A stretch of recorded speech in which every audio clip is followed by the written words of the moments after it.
Dimitri, do you want to come on? Yeah, thanks, Mike. So I'm an economist, and so whenever I hear this kind of a business model where there is an offer that a seller can choose to accept, I start really worried about like asymmetric information and kind of adverse selection. So presumably, a seller of a car has a lot of private information that's available to them, and so if you make them an offer, if it's a great offer, they and given the state of their car, they're going to accept it. And if it's not a great offer, then they're going to maybe sell it somewhere else.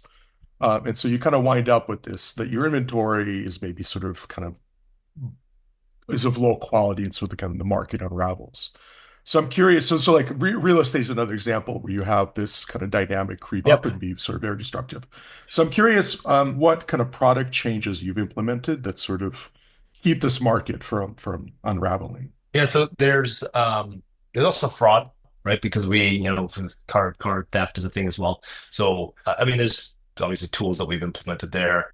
For us, we also have they fill out the form and they put in their answers. There is a final check, a physical final check. So when you drop off the car, when you pick it up, you will do a final check of that vehicle. For us, and this is where when you own the reconditioning infrastructure like we do, and can recondition things at relatively low cost, then we have there's less issue like because we're at scale, the issues that do come up, we can fix them either you know, inexpensively, or we could just offload that car to a wholesale market. And so there is like some leakage that we assume, but at scale, we've found that it hasn't been an issue because, in the instances where there is something, they're rare and it kind of gets blended into our entire cost of acquisition.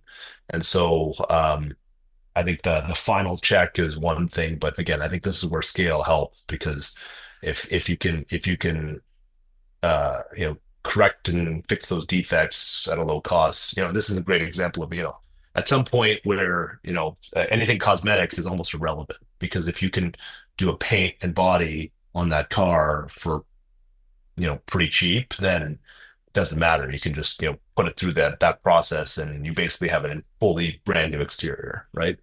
And so I think that's where we instead of focusing on that, we actually focus on how do we continue to make our production process more, and we call it production process, more efficient and more cost effective.